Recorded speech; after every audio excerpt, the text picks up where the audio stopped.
Good morning guys, happy farming. Ayan, ang ating mga huluan ng mga manok. At meron akong napansin. Ayan, nagpisa na yung ibang sisiyo. Ano pa ako nakita nga kakaiba? Inborn. Sa sisiyo niya oh. Ano yan? Kawawa siya guys. Ito kaya, oh ayan. Ayan siya guys oh. Inborn yung kanyang isang mata, bulag. Oh, kakawa. So sige lang, alagaan natin to. Ito hindi pa nakapisa oh. Halos lahat napisaan sila eh. Yan, marami naman tayong mga alaga guys.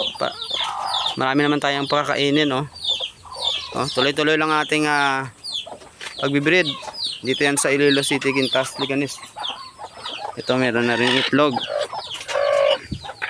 Dami. Ayan guys. Ipato rin tayo. Ayan sila, ang dami oh. Nakakatamad pag ganitong panahon kumilos. Yung kambing natin na dito ko na lang nilagay muna kasi binubuli ng ibang kasama niya dun sa kabila. Ayan ating ulo. Mabilis guys sila mag breed kapag mais tsaka GMP yung pinapakain, tapos sabayan mo na lang ng mga ayan, mga gulay, mga saging, mga tira-tirang kanin. Mabilis po silang mag-breed at saka nakakagala din po sila. Yan pong ating mga alaga dito sa Iloilo City. Yan. At ipakita ko po sa inyo yung ating mga 2 months old. Yan, na mga asil. Luwanon yan guys. Ayan, ang ganda oh. Pinapakain ko rin ng saging. Yung katawan ng saging after ng kanilang feeding ng commercial feeds. Ayan po. Ayan, ang ganda oh. Yung ito po mga ano yan, mga male. Ang sulog. Ang ganda yan oh. Ito parang gold siya. Tsaka meron naman tayo dito sa kabila ng mga 1 month old pataas ng mga sisiyo. Ayan po ang ating mga sisiyo. Yan. Gaganda niya no. Meron tayong gold. Ang ganda oh.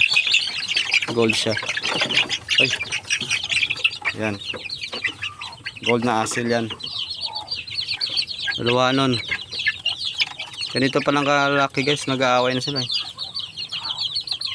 Kapag hindi nila kasama sa sa kulungan sa paglaki, nag-aaway sila.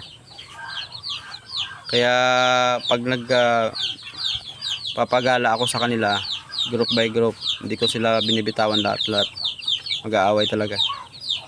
Lalo na itong mga shamo. Yan po ang ating shamo. Mga ano yan guys, sobra 2 months. Ito ang kanilang tatay ng mga sisiyo. Yan, si bulag. Bulag po yan. Tsaka ito rin po yung anak niya oh. So, yung unang mga anak niya. At ang ating mga kambing, yan po. Ganitong panahon talagang kailangan magsipag magkumpay ng ng kanilang kakainin. Ayan guys, ang brown na kambing. Kakagaling lang po sa kanyang sakit, parang diarrhea, tapos ang hina, walang ganang kumain. So nagpaturo ako kung anong gamot.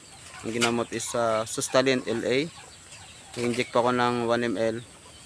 Tapos kahapon pinainom ko ng asin na may vitamin pro, 1 kutsarang asin tsaka 1/4 cup na tubig. Hinalo ko lang yan, pinainom ko sa kanya. Yan, ang gana na kumain guys. Galing na. Pag maganda na po yung panahon, pupurgahin ko na sila to. First time ko palang mag-alaga ng ng mga kambing. Kaya medyo struggle pa ako sa pag-aalaga kasi wala pa tayong alam.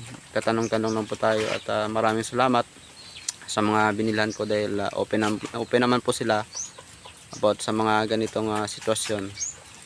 na willing sila na magbigay ng kaalaman paano mag-aalaga ng mga kambing.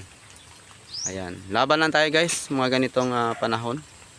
Kahit may struggle tayo sa paghanap ng kanilang kakainin, meron pa rin tayong napoprovide sa kanila. Ayan. At pakita ko po sa inyo ang aking mga shamo. Talagang dumpo shamo yan guys. Ayan, ito po ang mga dumpo shamo ko na mga hen. Yan, ang tataas po yan. Nasa ano pa lang yan, 4 months. Taas yan po guys, ang lalaki. Hindi ko muna pinagala-gala. Yan, taas yan guys. Padamihin natin yan. Ilang piraso yan binili ko nung maliliit sila. Ito po yung hen na natira kasi plus yung maliit kanina. Ayan. Mahirap din po kasi ito alagaan kapag hindi mo, kapag pinababayaan kasi hindi siya kumbaga prone sa mga sakit ba. Kailangan talaga todo alaga ka. Yan.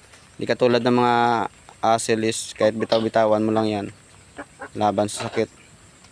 Yan, kaya kinukulong ko po sila kapag umuulan. Maganda to guys pag nag-breed tayo. Padami natin. At sa ngayon hindi po muna ako magbenta ng mga sisiyo kasi padamin muna natin guys. Yan. Meron din po tayong black axolotl. Yan. Laban lang. Tibay naman to. Sa 7 piraso, ito yung natira na black axolotl ko. So kaya ako binili to guys dahil gusto kong i-crossbreed sa mga hulwanon para sa meat production ba, meat purposes. Yan. Dito sa kabila naman, ito naman po ang ating gold hazel. Yan, small size lang po yan guys. Pero magaling yan guys. At ito po kapatid din po ng ating gold na hazel. Yan, nangangas ng kanyang tsura guys. Ito yung advantage ng mga hazel or mga hulwanon dahil kahit maulan, init, lumalaban po sila. Basta hindi lang laging nakababad sa basa ang kanilang paa guys. Kaya minsan mayroong mga yung hindi nakakatayo kasi naka-experience pa ako ng ganyan. Pinagsama ko sa pato yung mga hazel ko. Pag umuulan laging basa at madumi. So yun pala ang rason kung bakit sila nalulumpo guys, laging basa at nakapuron sa bakterya. Ayan. At yan ang ating gray shamo. Binili ko yan guys, mga 1 month old. Kasabayan po yan ng mga hen natin lahat ng mga shamo, Japanese shamo yan. Kaso yung ito nung binili ko, meron siyang kasama na dalawang male ay nagpatayan po sila sa kulungan at kasalanan ko rin po dahil wala pa akong alam pa. So ito pong natira, yung dalawa talagang patayon, pinatay nila, nagpapatayan sila talaga, yung ulo is wasak talaga. Yan. Ito pong natira, yung tangkad yan guys. Nasa ayan kay daran din po ng mga female yan na hen, yung hen natin doon na 3 kay daran po yan, tangkad. Yan, mga pure Japanese shamo. Binili ko po yan. Medyo may price din siya pero kasi natural naman niya kasi nga mga ganitong lahi talaga mahal po yan. So i-cross natin po yan sa mga hazel natin. Tapos yung hanapan natin ng ano yan guys, ng mga hen talaga na pure na shamo. Kasi mas maganda na meron tayong pure na mga stock na mga parents stock na mga pure na shamo. Yan. Maganda to guys, i-cross natin sa hazel, sa mga hazel natin. Yan. Yan, happy farming guys sa inyo lahat. Kahit maulan ng panahon, laban lang. Talagang kailangan natin ng sipag at syaga sa ating pag-aalaga ng mga hayop. Yan. Ganito lang pong aking mini farm. Medyo wala pa tayong budget sa ating pagpapagawa ng ating mga kulungan. Yan. Ito na ano kasi ng bagyo to nasira yung bubong. So pag magkapera po ako plano ko po islipat ko dito. Yan. Dito sa ginagawa po muna ng sampayan, yan mga damit. Yan, maulan na panahon guys. Happy farming sa inyo lahat. Maraming salamat sa panonood. God bless po.